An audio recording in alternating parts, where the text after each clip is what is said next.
ብዙ ጊዜ የምንቸገረው አላስፈላጊ የሆኑ ወይም ደግሞ ልናስባቸው የማንፈልጋቸው ሀሳቦች ወደ አይምሯችን ውስጥ ሲመጡ ነው። በተለይም ደግሞ መጸለይ ስናስብ ወይም ደግሞ ስንጸልይ ማለት ነው። ዛሬ ከዚህ የተገናኘ ጥቆማ ነው የምሰጣችሁ። ብዙዎቻችሁ ያው የተለያዩ ጥያቄዎች ታደርሱኛላችሁ። በህይወታችሁ ውስጥ ከሚገጥሟችሁ ነገሮች በመነሳት ምን እንድናደርግ ትመክረናለህ ብላችሁ የምታደርሱኝ ጥያቄዎች አሉ። በዛ መልኩ ከሚደርሱኝ ጥያቄዎች መካከል ደግሞ አብዛኛዎቹ ከዚህ ጋር የሚገናኙ ናቸው። እንግዲህ በስነ ልቦናው ሳይንስ ኢንትሩሲቭ ቶት የምንላቸው ወይም ደግሞ ሳንፈልጋቸው ወደ አይምሯችን ውስጥ የሚመጡ አስከፊ የሆኑ ሀሳቦች ማለት ነው እና እነዚህ ሀሳቦች ብዙ ጊዜ ለጭንቀትም ለድብርትም ይጋልጡናል እና ምንድናቸው የሚለውን መጀመሪያ እኔ በሁለት አይነት መንገድ ልናየው ስለሚገባ፣ አንድ በስነ ልቦናው ሳይንስ፣ ሁለተኛ ደግሞ ከመንፈሳዊ ጥበቦች እይታ አንጻር ማለት ነው። ብዙዎቻችሁ ልክ ጸሎት ስትጀምሩ ወይም ደግሞ ቅዳሴ ውስጥ ስትገቡ ወይ መጸለይ ስታስቡ ወይ በመጽሐፍ ቅዱስ ወይ ሌሎች መንፈሳዊ ነገሮችን ማንበብ ስትጀምሩ በጣም ራሳችሁን እንድትታዘቡ የሚያደርጓቸው ሀሳቦች አይምሯችሁ ውስጥ ይመጣሉ። እነዚህ ሀሳቦች ለምሳሌ ጾታዊ ነገሮች ይሆናሉ፣ ከሴክሹዋል ነገሮች ጋር የተገናኙ ሀሳቦች ሊሆኑ ይችላሉ። በህይወታችሁ ውስጥ የማታስቡት ወይም ደግሞ ሴክሹዋሊም ወይም በሌላ መንገድ አትራክትድ እንሆንበታለን ብላችሁ የማታስቡትን ሰው ስታስቡ ራሳችሁን ልታገኙት ትችላላችሁ። ሌሎችም የማትፈልጓቸው ወይም ደግሞ በቃ በጣም አስቀያሚ ወይም አስቀያሚ ልትሏቸው የምትችሏቸው ሀሳቦች፣ ራሳችሁን የሚያስደነግጡ ሀሳቦች፣ እንዴት እንደዚህ ያስባለሁ፣ እንዴት እንደዚህ ያሰብኩኝ እንድትሉ የሚያደርጉ ሀሳቦች ናቸው ብዙ ጊዜ የሚገጥሟችሁ። ትምህርት ላይም ትኩረት ማድረግ ስትፈልጉ፣ ስብከት ወይም ደግሞ ሌሎች መንፈሳዊ ዝግጅቶችን ስትታደሙ ነው ይህንን መሰል ሀሳቦች ወደ አይምሯችሁ ውስጥ የሚመጡት እና ከስነ ልቦና ሳይንስ አንጻር እነዚህ ሀሳቦች በምን መንገድ ሊመጡ ይችላሉ? በህይወታችን ውስጥ ነገሮቹ አጸያፊ ብለን ስለምናስባቸው ትኩረት ማናደርግባቸው ወይም ደግሞ አድሬስ ማናደርጋቸው ችግሮች አሉ። ለምሳሌ ፊልም ላይ ያየናቸው ነገሮች ሊሆኑ ይችላሉ። የምንኖርበት አካባቢ ላይ በየዕለቱ የምናያቸው የምንሰማቸው ነገሮች አሉ። እነዚህ ነገሮች አይምሯችሁን ተጽዕኖ አያሳድሩብንም ማለት አይደለም። ለምሳሌ አሁን በየዕለቱ ቲክቶክ እናያለን፣ ዩቲዩብ እናያለን፣ ፌስቡክ እናያለን። እዛ ላይ የምናያቸው የምንሰማቸው ትወቶች ያልነቃው የአይምሮ ክፍላችን ውስጥ ይቀመጣሉ። አጸያፊ ነገሮችም ማለት ነው። አጸያፊ ነው ብለን ስክሮል አድርገን ልናልፈው እንችላለን። ስላየነው ግን ያ ትወት ያ ሀሳብ አይምሯችን ውስጥ ይቀመጥና ባልፈለግነው ሰዓት ያ ሀሳብ ፖፕ አድርጎ የሚወጣበት እድል አለ። በጣም ሰፊ እድል አለ። ለምሳሌ ሴክሹዋል ከሆኑ ነገሮች ጋር እንኳን አያይዘን ብናነሳ ቢሮ ውስጥ እንደዚህ አይነት ወሬዎች ልንሰማ እንችላለን። ሶሻል ሚዲያ ላይ ልንሰማ እንችላለን። የምንኖርበት አካባቢ ላይ እንደዚህ አይነት አካባቢ ከሆነ ልንሰማ እንችላለን። አስጸያፊ ነው ብለን አስበን ወይም ደግሞ አሁን አላስፈላጊ ነው ብለን አስበን አልፈነው ሊሆን ይችላል። ግን አይምሯችን ፕሮሰስ ስላደረገው ብቻ እነዚህ ሀሳቦች ይጠራቀሙና ሳንፈልገው ፖፕአፕ እያደረጉ የሚወጡበት እድል አለ። ይህን ምሳሌ አድርጌ ያነሳሁት እንጂ ሌሎችን በርካታ ነገሮችን አያይዘን ልናነሳ እንችላለን። ስለዚህ ከስነ ልቦናው ሳይንስ አንጻር አንደኛ የማንፈልጋቸው ብለን የምናስባቸውን ነገሮች የምናይባቸው ቦታዎች ካሉ ከነዛ ቦታዎች መራቅ። ለምሳሌ አሁን ቲክቶክ እና የሶሻል ሚዲያ አልጎሪዝማችንን ማስተካከል። ለምሳሌ መንፈሳዊ ነገር ብቻ ከሆነ የምናየው አይምሯችን ውስጥ የሚቀመጠው ወይም የሚከማቸው ሀሳብ መንፈሳዊ የሆኑ ነገሮች ብቻ ናቸው። መንፈሳዊ ነገር እየፈለግን ግን ሶሻል ሚዲያ ላይ የምናያቸው ነገሮች ከዛ ውጪ ከሆኑ እስካየነው ድረስ ጆሮአችን እስካደመጠው ድረስ አይናችን እስካየው ድረስ ያ ሀሳብ ያ ትወት አይምሯችን ውስጥ መቀመጡ አይቀርምና የምታዩትንና የምትሰሙትን ነገር መምረጥ መቻል አለባችሁ። ምክንያቱም አይምሯችሁ ውስጥ እስከገባ እስካያችሁትና እስከሰማችሁት ድረስ አይምሯችሁ ውስጥ ይቀመጣሉ እነዚህ ሀሳቦችና የማትፈልጉትን ሀሳብ ከአይናችሁና ከጆሮአችሁ ልታርቁ ይገባል። በዛ መንገድ አይምሯችን ውስጥ የሚከማቹትን ሀሳቦች ማስተካከል እንችላለን። ስለዚህ በዛ መንገድ መከላከል እንችላለን እንደዚህ ኢንትሩሲቭ የሚባሉ አይነት ሀሳቦችን። ሌላኛውና ወሳኙ ነገር ምንድነው? በመንፈስ ጥቃትም ደግሞ ይመጣል። በተለይም በህይወታችን ውስጥ ክፉ መንፈስ የሚያጠቃን ከሆነ ክፉ መንፈስ ኦልሬዲ አካባቢያችን ላይ ቤተሰባችን ውስጥ ህይወታችን ውስጥ ካለ ያ መንፈስ ከጸሎት ህይወትና ከሌሎች ከመንፈሳዊ እንቅስቃሴዎችና ተግባሮች እንድንርቅ ስለሚፈልግ እንደነዚህ አይምሯችን ዲስትራክትድ እንዲሆን ክፉ ሀሳቦችን ወደ አይምሯችን ውስጥ የሚያመጣበት መንገድ አለ። አንደኛው የምንጠቀምበት መንገድ ክፉ ሀሳብን ወደኛ በማምጣት ነው። ያንን የመቆጣጠር የሚያስችል ተፈጥሯዊ አቅም አለን።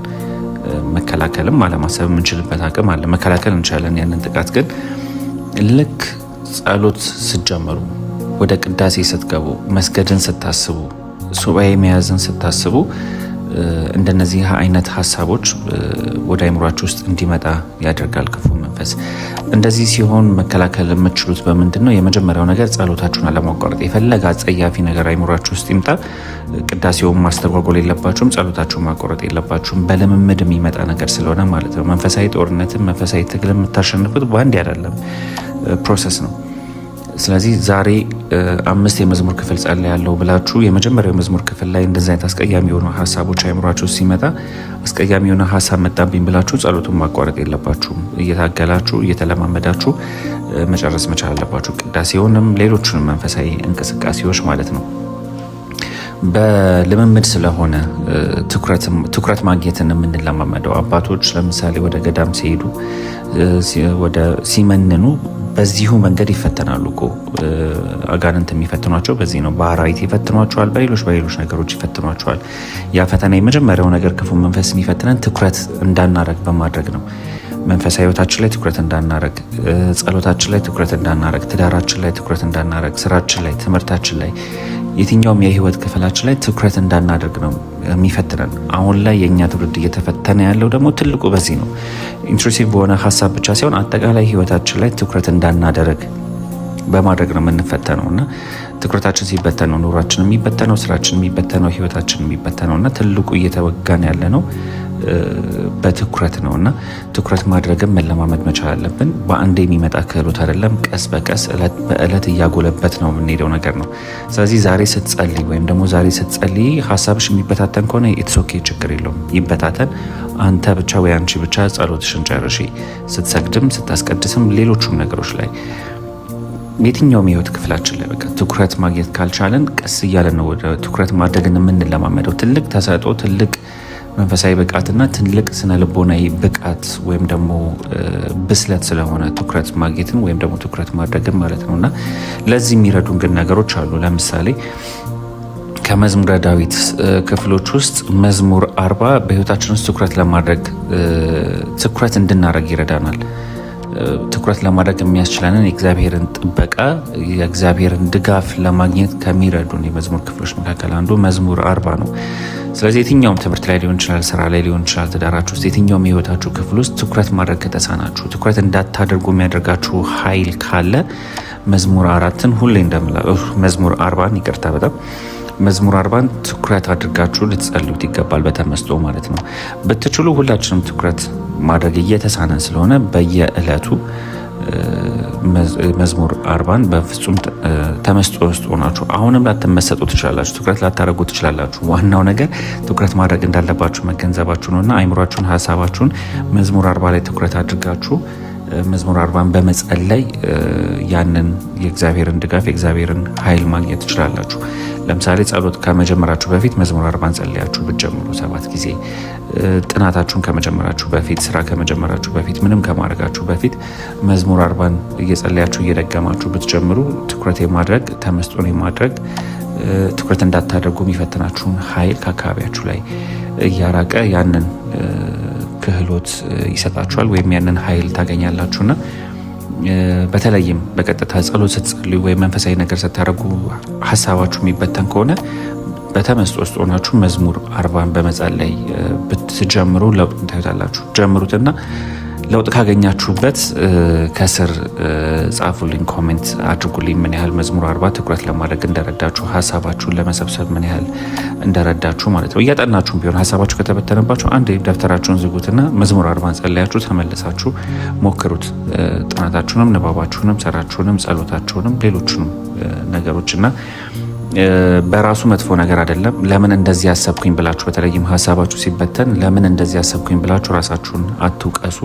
እሱ በራሱ ደግሞ ለሌላ ለፍርሃት፣ ለድብርትና ለጭንቀት ስለሚያጋለጣችሁ እየጸለያችሁ መጥፎ ነገር ለምሳሌ ብታስቡ እኔ ኃጢአተኛ ስለሆንኩ ነው እንደዚህ ያሰብኩት፣ እኔ መጥፎ ሰው ስለሆንኩኝ ነው እንዴት እንደዚህ አስባለሁ ብላችሁ ራሳችሁን መውቀስ የለባችሁ። ምንም አይደለም። ምክንያቱም ብዙ አይነት ሀሳቦችን 70 ሺህ አይነት ሀሳቦችን የሰው ልጅ በቀን ውስጥ ያስባል ይላሉ የስነ ልቦና ባለሙያዎችና የተለያዩ አይነት ሀሳቦች ቶቶች ፕሮሰስ እናደርጋለን እና የነዛ ድምር ውጤት አይምሯችን ሳይቆጣጠረው የተለያዩ አይነት ሀሳቦች ቅድም እንደነገርኳችሁ ፖፕአፕ ያደርጋል። የእናንተ ጥፋት አይደለም። መምረጥ እንችላለን፣ ማደግ እንችላለን፣ ወደዛ መስመር መሄድ እንችላለን፣ አይምሯችንን ማለማመድ እንችላለን። ወደዛ የምናለማመደውን ግን ራሳችንን በመውቀስ አይደለም። ስለዚህ መጥፎ ሀሳብ ከመጣባችሁ ኢትስ ኦኬ፣ ልታስወግዱት ትችላላችሁ።